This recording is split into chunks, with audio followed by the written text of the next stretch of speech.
खांसी किससे होती है? खट्टा खाने से, खट्टा खाने से, चटपटा खाने से। लेकिन आज जो आपको टोटका मिलने लगा वो चटपटा खट्टा मीठा टोटका है। ये बड़ी अनोखी बात है। किन्नू जो आए हुए हैं ना आजकल, माल्टे किन्नू जो आए हुए हैं, वो लेना है एक, लेके उसके ऊपर वाला जो पार्ट है उसको सिर्फ आप कितना मैं बताऊं इंच का कोई छठा हिस्सा ऊपर से थोड़ा सा काट दें, कट गया है वो, उसके अंदर फिर आपने छुरियां मारनी है उसको, यानी सॉफ्ट कर दें। सॉफ्ट करके उसके अंदर काली मिर्चें तकरीबन 2 चुटकी वो भर दें।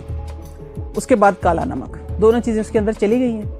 फिर आपने क्या करना, हनी उसके अंदर डाल देना है 1 चम्मच।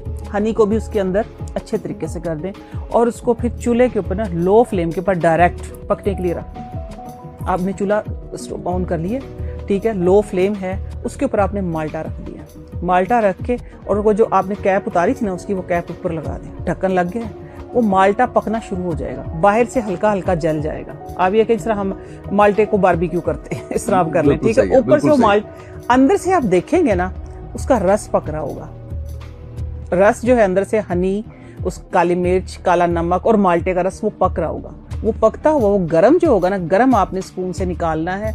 और रात को जो खांसी, बार बार खांसी आ रही, सोए में भी बार बार खांसी आ रही है, आप रात को उसको सुला दें, दिन में पिला दें, रात को पिला दें, आप दिन जिस टाइम भी आप पियेंगे, इंस्टेंट रिलीफ जिसको हम बोलते हैं। 2-3 बार जोर से खांसी आएगी लेकिन आपका जो बलगम है ना वो फट के निकल जाएगा।